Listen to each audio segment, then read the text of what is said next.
In this session, we are going to learn one of the topic from inorganic chemistry. Topic is elements of groups 16, 17, 18. That is from the P block elements. Okay. Weightage आहे without option 6 marks and with option 8 marks. Okay. Theory exam साठी हे weightage आहे. Next.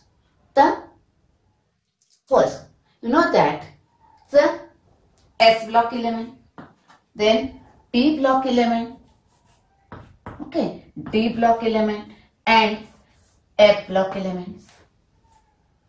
In case of S block elements and P block elements, the differentiating electron, that is last filling electron, enters in outermost shell, that is ultimate shell, that is N.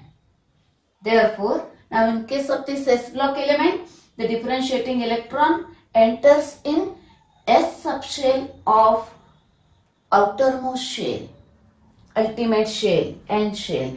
While here in case of this differentiating electron enters in P subshell of outermost shell, that is ultimate shell, that is N shell.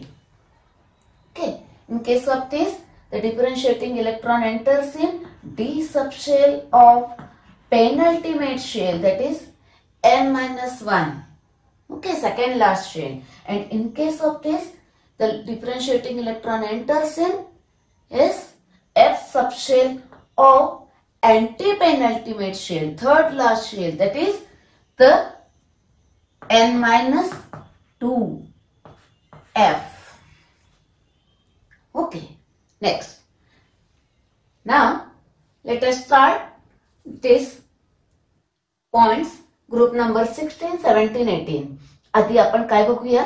Elements कुठले कुठले आहेत बघूया आधी. Now, in case of group number 16, here the oxygen, sulfur, then selenium, tellurium, then polonium. Polonium नाव कसं पडलं? मेरी क्युरींचं, that is Poland. Okay. Next, here LV. Okay. Next one. Now group number 17. Fluorine, chlorine, bromine, iodine. You know the halogens. And then astatine. Here TS. Okay. Next. Now noble gases. Helium, neon, argon, krypton, xenon, then radon, and then last element is OG. Okay. Out of that, आपण यांचा study करणार नाहीये. Okay. Then these three are radioactive. This and this are radioactive element. Okay. Next. आणि हे group number 16, 17, 18 आहे. Here remember, this is first period, the second period चे, third period, fourth, fifth, sixth and seventh period. Okay. Now, आधी बघूया content. म्हणजे या topic मध्ये आधी आपल्याला कोणते कोणते पॉइंट स्टडी करायचे आहेत ते आधी जरा बघूया. ओके. नाउ टोटल 14 पॉइंट्स करायचे आहेत आपल्याला. ओके. वन बाय वन करणार आहे. व्हेरी सिंपल आहे topic. Okay.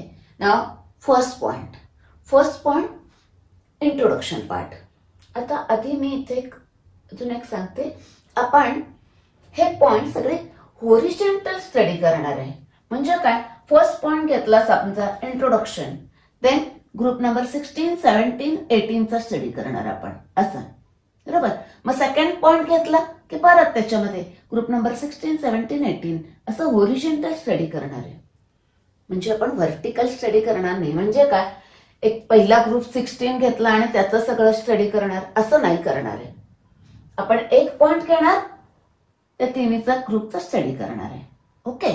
Next. Now first point is introduction part. Okay. Then second point is occurrence. How they occur in the nature, यांचा occurrence बघणार आहे. Next third point. Here third point, there very interesting and very important point is electronic configuration of all these elements. That is third point. Next, fourth point, atomic and physical properties of these elements. Okay. Next, fifth point is anomalous behavior of oxygen and fluorine. Actually बघा, ह्या फॅमिलीचा, ह्या ग्रुपचा first member oxygen आहे, ह्या फॅमिलीचा first member fluorine आहे. Okay, तेव्हा anomalous behavior. Then fifth point is anomalous behavior of oxygen, anomalous behavior of fluorine. Next, sixth point. Sixth point मोठा आणि important आहे, chemical properties of all these elements. In that group number 16, then 17 and then 18. Point number 7, allotropy. Okay, next. Now point number 8. See here. You know the oxoacids. Oxoacids तुम्हाला माहिती आहे. बरोबर? Oxoacids of phosphorus बघितलेत आपण group number 15 चे. तसं इथं ह्याच्यामध्ये बघायचं आपल्याला oxoacids of sulfur and oxoacids of chlorine, that is halogens बघायचे. तो पॉइंट नंबर आपला काय आहे? 8 आहे. तर त्याच्यानंतर बघा point number 9, compounds of oxygen. त्याच्यामध्ये येणार आहे ऑक्सिजन, ओझोन, ऑक्साइड्स. 9 झाला इथे. 10 compounds of sulphur, SO2, H2SO4 वगैरे. म्हणजे पॉइंट नंबर 9, पॉइंट नंबर 10. बरोबर. Next, now point number 11, compounds of chlorine, Cl2, HCl वगैरे.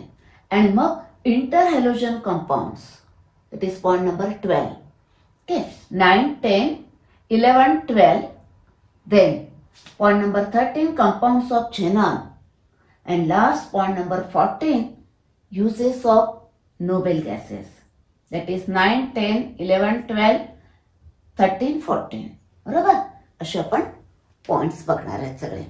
जस्ट तुम्हाला आधी माहिती पाहिजे की काय स्टडी करायचं आहे आपल्याला. Okay, now let us start that point one by one. First, introduction part. Okay. First part बघूया, introduction. Okay. ह्याच्यामध्ये क्वेश्चन विचारते, what are p block elements? Define p block elements. So p definition is, first definition काय? The elements in which differentiating electron, that is last filling electron, enters in p orbital of ultimate shell, that is outermost shell, are called as p block elements. Okay. Next. तर बघा बरं, तर तुम्हाला किती groups दिसतात p block मध्ये? 1, 2, 3, 4, 5, 6. Why 6? Because the capacity of p subshell is 6 electron. Therefore, there are 6 groups are there in a p block. बरोबर? इथं काय होईल? P1, P2, P3, P4, P5, P6. Okay. Next. Here, p block elements are present in which group? From group number 13 to 18. That is 13 to 18. इथे एक dozen संपलेत. बरोबर? बरोबर आहे का? 12. 13 to 18. Okay, it's about the introduction part. Now second point, occurrence. One by one बघूया. आधी group number 16.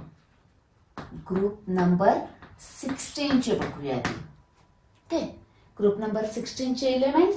First member is oxygen, then sulfur, then selenium, then tellurium and then polonium. बरोबर? आता लक्षात ठेवायला एकदम सोपं आहे. Oxygen, sulphur, selenium, tellurium. Okay, आणि लास्टली पोलोनियम. क्वेश्चन विचारतील मे बी एक्झाम मध्ये, write the name of the elements of group 16. नावं पण आली पाहिजे, तिथे लिहून ठेवायचं. Oxygen, sulphur, selenium, tellurium, polonium. तर आपली एक नोटबुक असते, त्यात थोड्याशा पण नोट्स काढायच्या. मी तुम्हाला पॉइंट वाईज देणार आहे सगळं. तर ऑकरन्स ते एका पेजवरती ग्रुप नंबर 16, मग 17 आणि मग 18 मी पॉइंट्स देते. बरोबर? ओके. नेक्स्ट बघा आता, first First member of the group number 16 is oxygen. So it is also called as oxygen family. बरोबर. आता तुम्हाला माहिती आहे बरेच ओर्स सगळे ऑक्साइड, सल्फाइड, सल्फेटच्या फॉर्म मध्ये असतात मॅक्सिमम. बरोबर. That is, these are the over-forming elements. Therefore, this group is also called as over-forming elements. Over-forming elements. This, they are called as a chalcogen. Chalcogen. Chalcogen means over-forming. Meaning of the chalcogen is over-forming.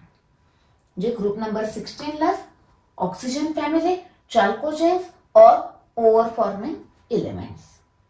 बरोबर. तर first occurrence बघूया ऑक्सिजनचा. Remember here one sentence very important.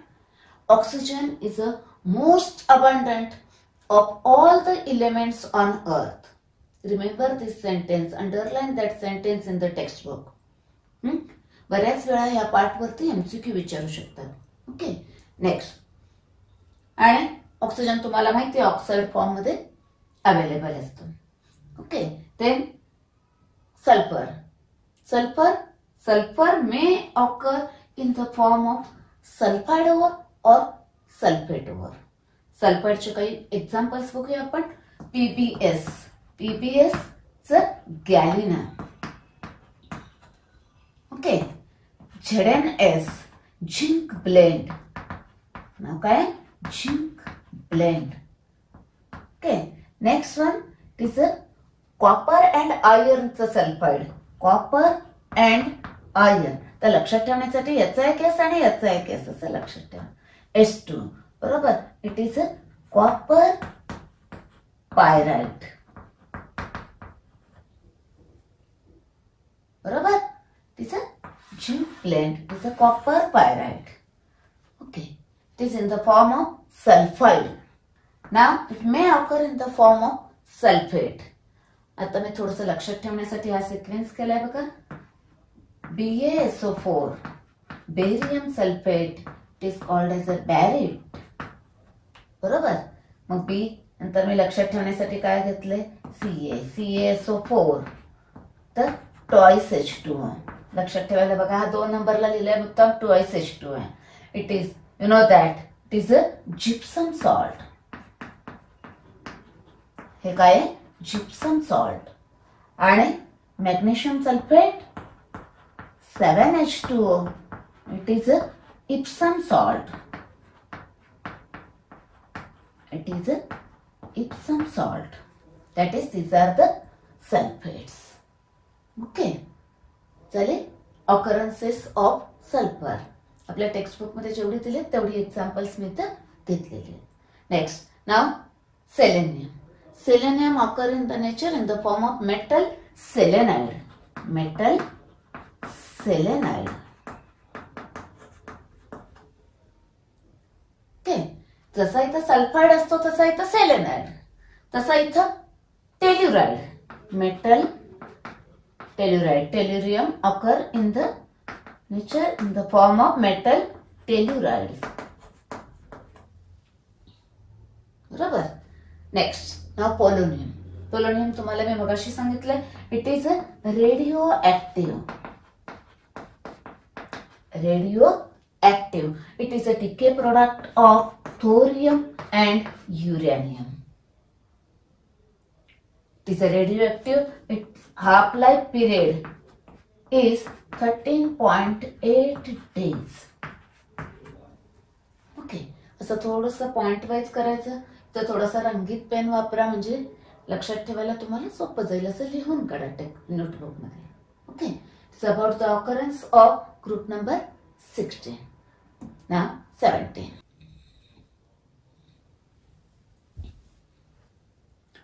Occurrences of group number 17. Okay. Now see here. 17 group elements. Fluorine, then chlorine, then bromine, iodine and astatine. Okay. You know that these are the salt producing element, NaCl, KCl, MgCl2. Therefore they are called as salt producing elements. बरोबर. Next salt producing आपण म्हणतोय बघा त्यांना सगळ्यांना काय म्हणतोय आपण halogens. Halogens that is salt producing elements. Okay. नाव त्यांचे ऑकरन्स बघूया. फ्लोरीनचे काही आपल्याला एक्झाम्पल्स दिलेले आहेत ते बघूया. First one is CaF2 फ्लूस्पार.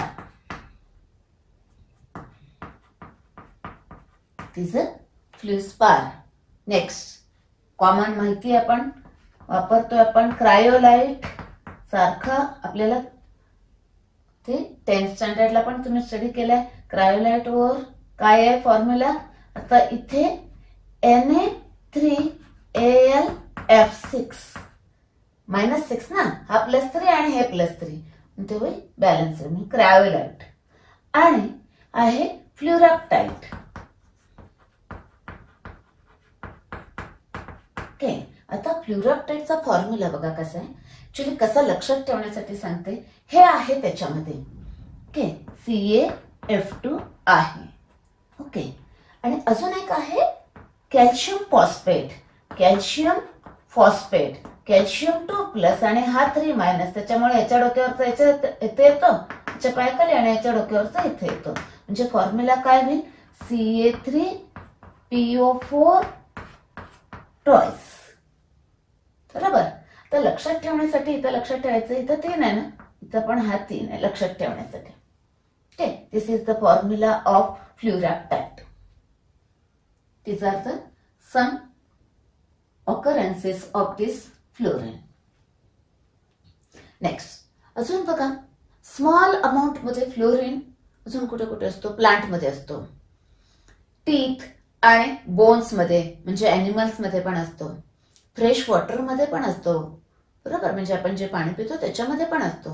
बरोबर. सॉइल मध्ये पण असतो. That is it also occur in the small amount in plants, animal, soil, fresh water, etc. Okay. Next. Now chlorine, bromine, iodine. These are occur in sea water in the form of salts. Salts of tabaka, sodium, magnesium, then potassium, calcium चे salts असतात. That is sodium, magnesium, potassium, calcium chlorides, their bromides, their iodides. Okay, they occur in their form.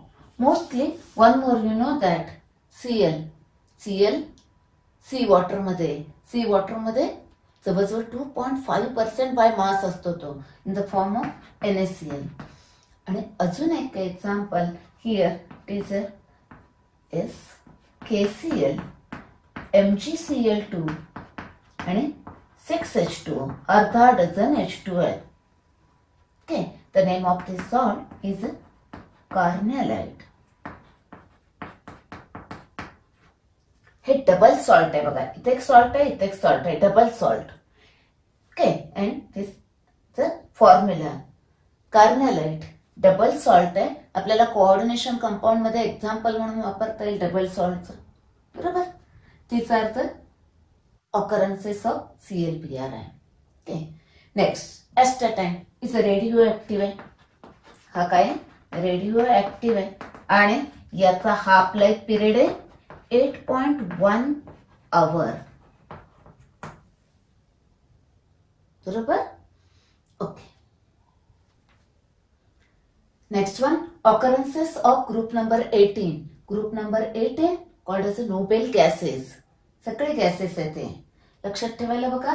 Helium, neon, argon, krypton, मग xenon आणि radon. मी 5 points सांगते. ते 5 points लक्षात ठेवायला लागतील आपल्याला. आणि नंतर मग त्या 5 पॉइंट्स काय करायचे तुम्ही सगळे एकदा लिहिलं पाहिजे, एकदा हाताखालून गेलं पाहिजे. यांची नावं पण लिहायची इथं आणि मग ते आपली नोटबुक आणि टेक्स्ट बुक बस आहे एक्झामसाठी. ओके. नेक्स्ट बघा आता 5 पॉइंट्स बघा. फर्स्ट पॉइंट चा सांगते मी हेलियमचा. the main commercial source of helium is a natural gas. The natural gas. Main commercial source of helium is natural gas. एक पॉइंट झाला. नेक्स्ट सेकंड पॉइंट बघा, ह्या लास्ट एलिमेंटचा बघूया. काय? Radon is a radioactive and it is a decay product of radium-226. Okay, that is a second point. बरोबर. Now, third point बघा. तर third point ह्या दोघांसाठी आहे. हेलियम आणि निऑनचे सोर्सेस आहेत. दॅट इज मिनरल्स ऑफ ते आर रेडिओ ओरिजिन आहेत. ते मिनरल्स बघा, पिच ब्लेड, मोनॅझाइट, बरोबर, आणि क्लिवार्ट. बरोबर. हे दोघांचे ऑकरन्सेस मध्ये हे मिनरल्स आहेत, ते रेडिओ ओरिजिन आहेत. बरोबर. हे हा झाला तिसरा पॉइंट ह्या दोघांसाठी. नेक्स्ट फोर्थ पॉइंट ह्या दोघांसाठी आहे. बरोबर. Xenon and radon are the rarest element of this group. बरोबर. That is a fourth point. बरोबर. हा थर्ड पॉइंट. आणि next last point is very important. Okay. All these noble gases, okay, except radon, occur in the air. Air मध्ये radon सोडून सगळे air मध्ये आहेत. That is the fifth point. And one more in that, with argon as a main constituent. म्हणजे बघा इथे fifth point परत एकदा सांगते. एक्सेप्ट रेडॉन, रेडॉन सोडून सगळे एअर मध्ये आहेत. बरोबर. आणि त्यात मेन कॉन्स्टिट्युएंट कोण आहे? आर्गॉन आहे. बरोबर. म्हणजे एअर मध्ये हा नसतो आणि ह्या सगळ्यांच्या मध्ये मेन कॉन्स्टिट्युएंट येत असतात. That is the fifth point. Remember this.